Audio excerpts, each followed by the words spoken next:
Welcome to Success Is Podcast. I'm your host, Phil Portman, serial entrepreneur, author, and podcast host. Whether success for you is more money, time with your family, a healthy, well-balanced life, or freedom, I'm interviewing guests and getting you the advice to make it happen.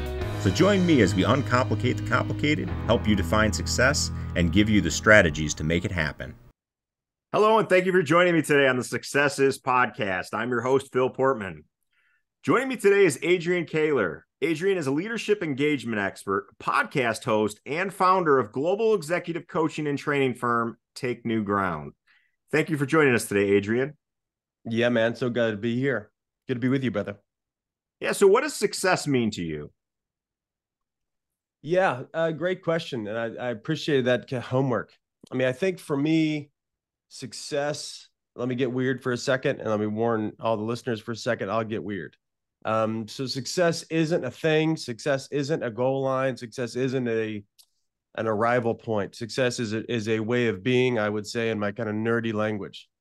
So if I'm successful, I'm actually ready. I'm ready to take on whatever life's giving me, and I'm going to engage it in such a way that I can produce something positive, something proactive, something impactful, no matter what is coming my way. That's being successful. So I am actually operating in the world in a very generative way, I would say. Yeah, that's an interesting viewpoint, because engaging in life isn't just about the good stuff that happens to you, right? No. It's equally the times where things don't work out, or the times where there's... Yeah, I had a mentor 10 years ago, 15 years ago. I remember him saying this one thing, and I thought it was so profound and so true. He said, most of life is on the ascend or the descend. You know, it's not like at the bottom in the worst case scenario that obviously happens at times, or it's not like in these peak experiences and when we win the Super Bowl or get the massive client or whatever. Life happens on the way up and on the way down. And, how do I handle myself? How do I carry myself when life isn't what I want it to be right now? Or when life, in something, I'm pursuing something great and it's not quite working out like I want it to be. How do I carry myself? And how am I with myself? And how am I with other people? Or when I've already hit it. I mean, so many clients I work with, they're very successful and they've had a successful exit. They're building a massive, and then they're prone to just playing not to lose because they've got it and they've arrived, quote unquote, and blah, blah, blah. And then they go to just kind of protecting their kingdom instead of realizing life happens in these cycles. So who we are in the midst of transition really, and I guess it generates the meaning and the purpose in life, I would say. Yeah, no, I agree. I think in those moments, I'm kind of sick. I really enjoy those transitional moments. And yes, there's a lot of people who shy away from them, but those are the moments of growth, right? Oh, man. You think about like a skydiver and they're about to jump out the plane, when they're looking over that edge right before that happens. Yes. How alive do they feel in that moment? Oh, man. I was just journaling today, and journaling is a pattern of mine, early morning journaling. And if I were to grab it from the kitchen table right now and read you a part of it, I am in many areas of my life right now, feel like I'm swimming against stream, swimming upstream. And I wrote all that down just because that's what's happening. And then my next line was, thank God I'm me. That's because awesome. I say, bring it on. Yeah. It's a challenge. I mean, we use this leadership assessment tool. I've been trained in dozens of them. There's only one that I use. It's called the Harrison Assessment. There's only 150 consultants in the US that have access to it. And I won't nerd out with you for a second about it, but the purpose of why we use it is it gauges the only thing that's tied to performance scientifically. And that's actually people's preferences. It's not personality.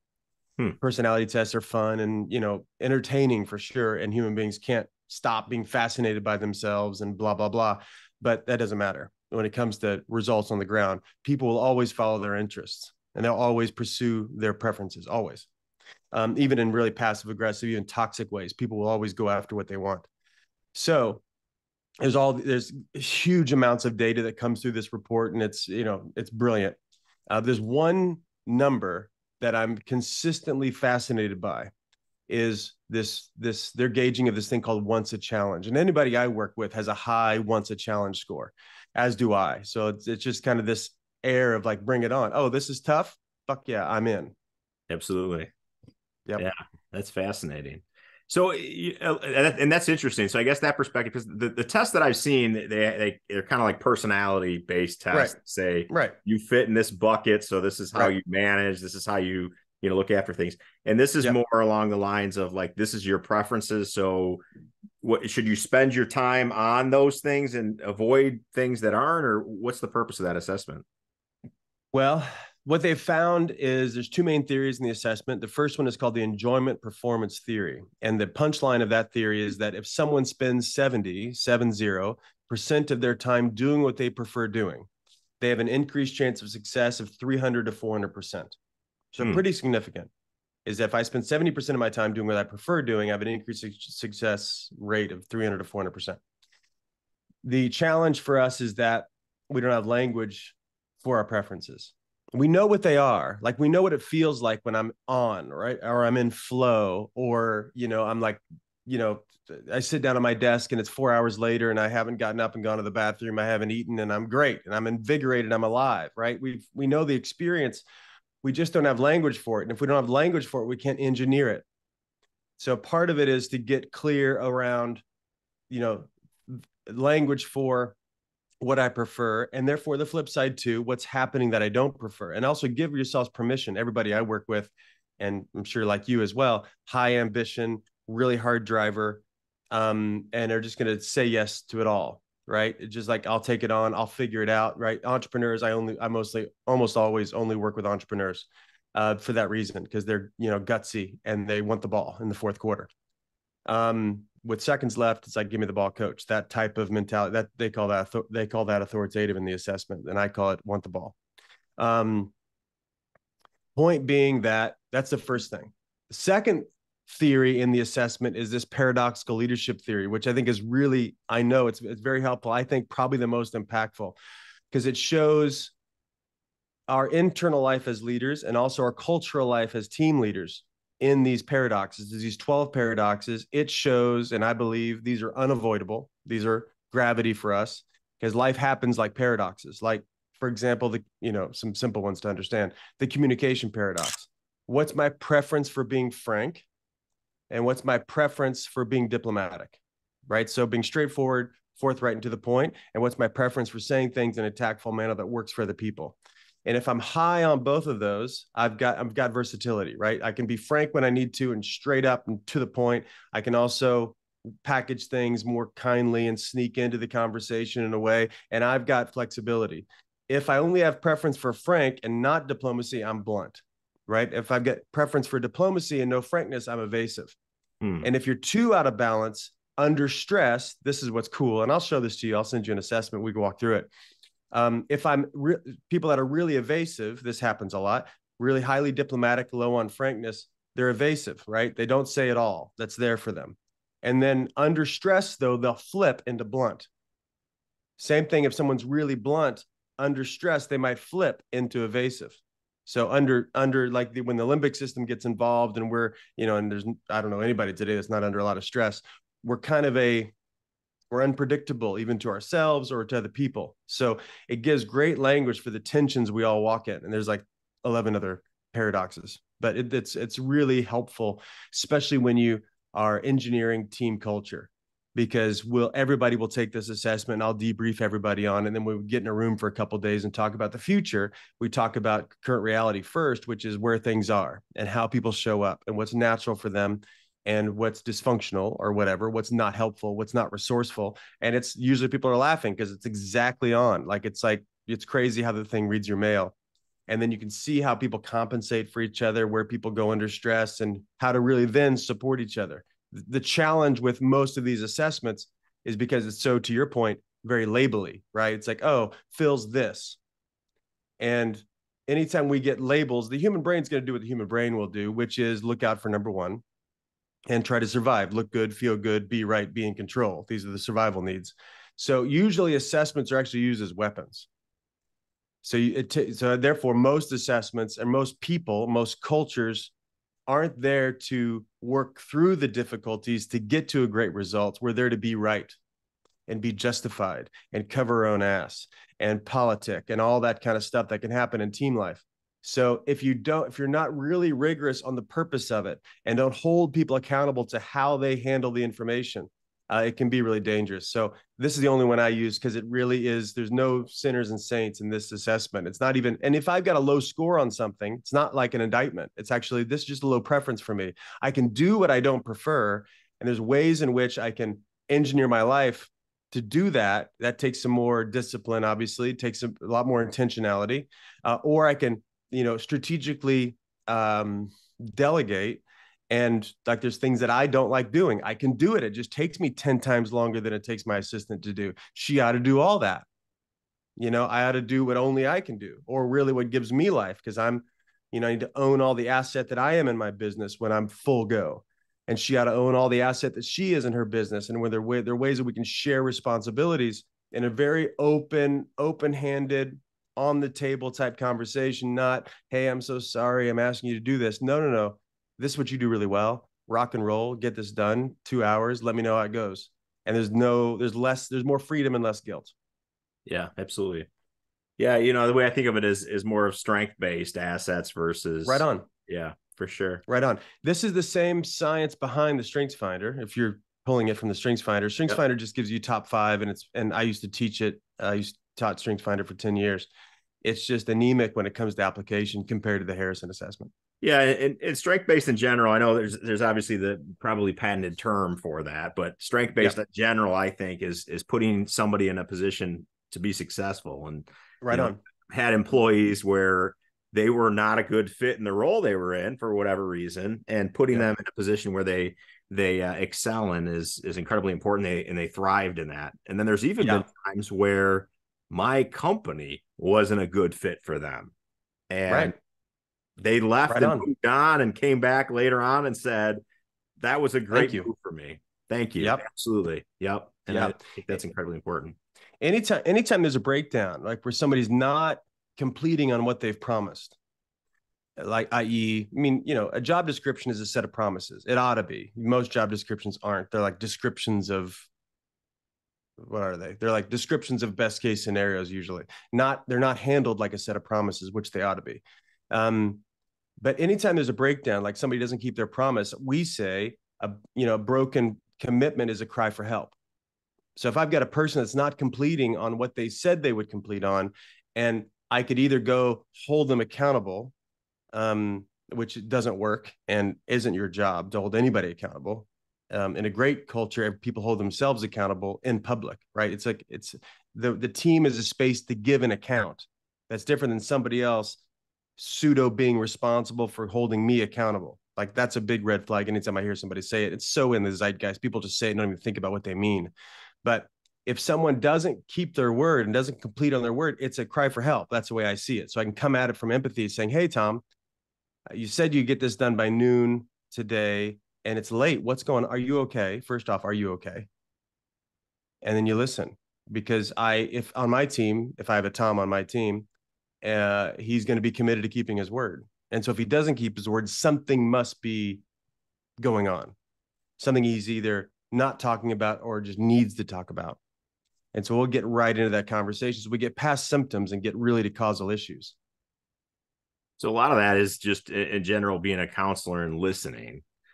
Right on. Is that something that you excel at, having those conversations? Because you talked about how you find comfort in difficult conversations. Is that correct? Yeah. I guess, is that one of your strengths on the assessment, or?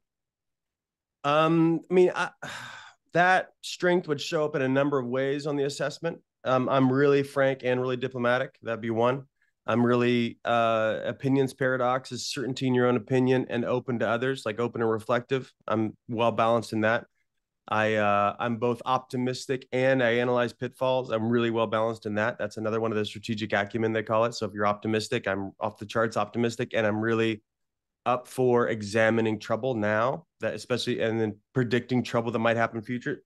So if I see any kind of symptoms of somebody starting to break their word in a small way, I do have poise. That's another paradox where it's like somebody's committed to self-improvement and they're committed to stress management. If you are not very committed to stress management, you're really stressed out, then you're really, anxiously, stressed achievement instead of poised achievement. So if I see a small indication that something's off, I'll check in with people, and pretty quickly, really open-handed, and just follow a hunch. I'm really intuitive as well, and I both trust, but I always test my intuition. Meaning, like, I don't know if it's true, but I'll bring it up and say, you seem off. Are you okay? And yeah, I'm okay. Well, hold on. Here's a few things I'm seeing. What's going on? And I'm okay with that tension. Yeah. Have you ever had to change the environment or the situation for how to get those conversations out of somebody? What do you mean? So had an individual where in an office one-on-one setting, maybe it doesn't work for them, right? Or maybe you specifically are not the one to have that conversation with somebody for whatever reason. Or I guess if it's your team, then you surround yourself with people that you could have, those type of conversations with. But, for instance, maybe somebody's intimidated in a certain setting with you or something like that. Yeah. Have you had those situations where you need to take it outside and in a different environment to pull that information out of them in a better setting? I would say, in general, we're pattern machines as humans, right? So, we've got this very unconscious beliefs that are there's like what am I thinking about? I'm thinking about like ruts on the road. Like we naturally, our brain is looking to save energy always. It's the number 2 agenda of the brain is save energy. Number 1 is to survive. Number 2 is to save energy so I can survive later. Part of the way of saving energy is to predict the future and to live inside of those predictions, i.e., to your point, if I'm in the office, there's only certain types of conversations I have in the office.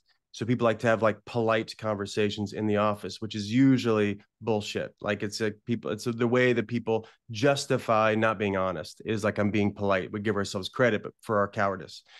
So it's at times really helpful to shift the environment because the brain doesn't know what to do, and it kind of opens people up. So to go on a walk with someone's really great. It changes the environment. You guys are literally shoulder to shoulder as you're walking instead of across the table, which feels adversarial, but you're like shoulder to shoulder when you're walking. That can be really helpful. And as movement generates creativity for our brains naturally instead of just sitting in one seat. And, certain rooms, certain environments have a predictable culture to them. So, even my business partner will tell stories about a team he was running where if the team got stuck at all, he'd take them out bowling, but they had to bowl the opposite hand, so I'm right-handed. So it'd be left-handed bowling, which is like just I suck at bowling anyway, and don't even really call bowling a sport. Sorry, folks. But if bowling was a sport, then I'd be going left-handed, which is just embarrassing and kind of makes it fun and makes it light. So we could talk about tough things in a light way. No, that's great. And I love the idea of walking and that. I'm somebody who, like right now on Zoom, if I'm on a Zoom meeting, I have no problem getting up behind and walking around while I'm talking.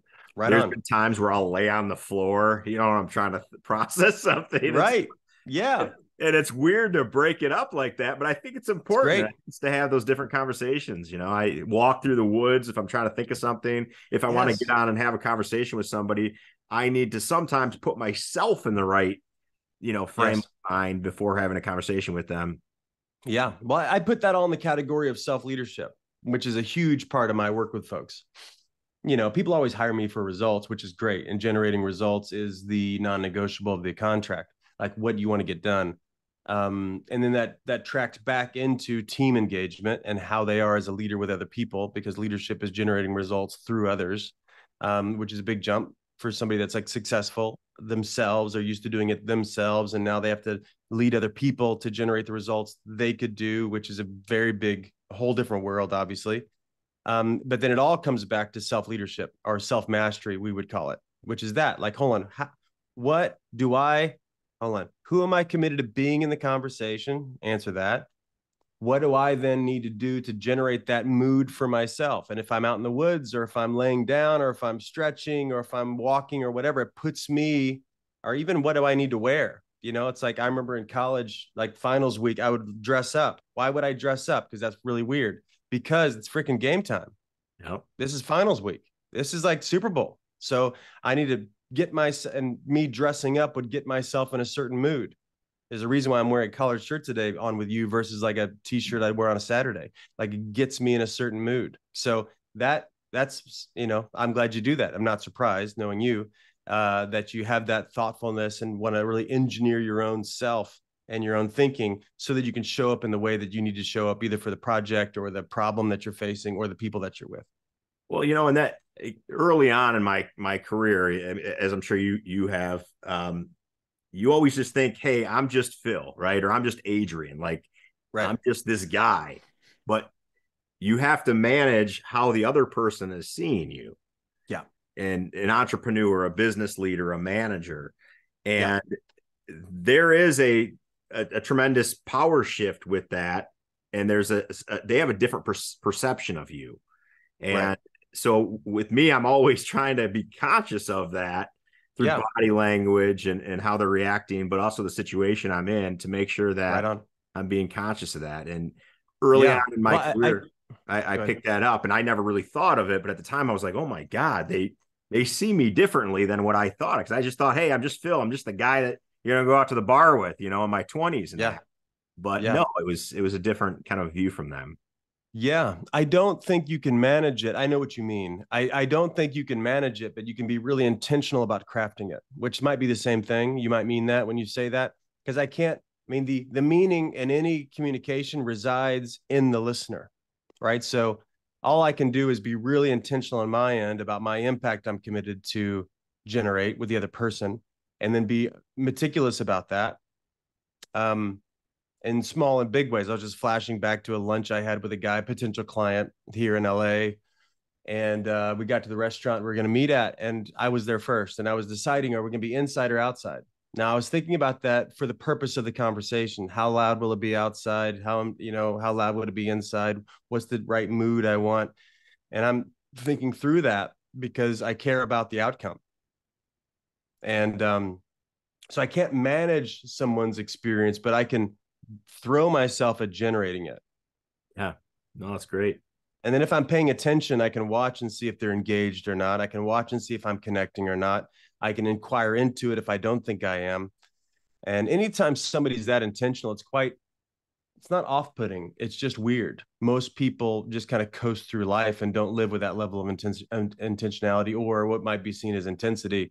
But but it's being a good host, right? And if you had somebody over your house, you would want to make sure that they're, entertained and all that. And if you treat life like you're the host all the time, right on, I believe you'll be given success. Right on. I'm with you. So I want to hear about your Naked Leadership podcast. Can you tell us a little bit about it?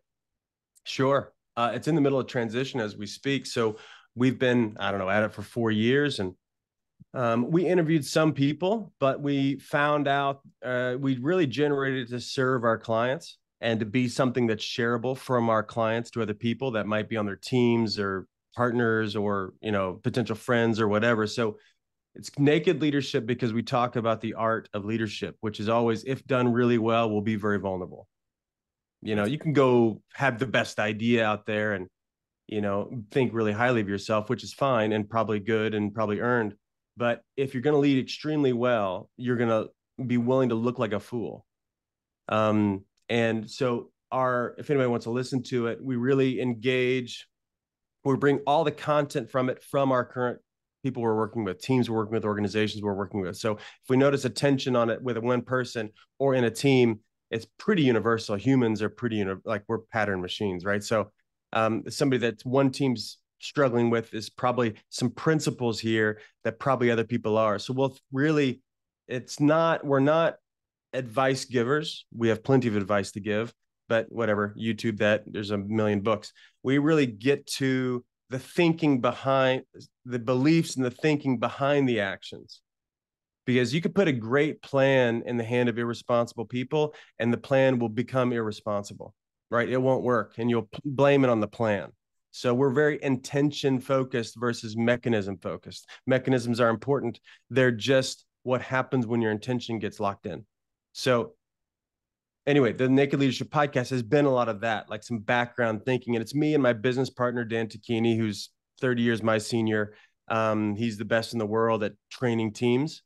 And then Chad Brown hosts it, who's on our team as well and is a master coach. And my right hand, I coached him 15 years ago, and he's on the team now and runs all of our marketing and media. So it's great.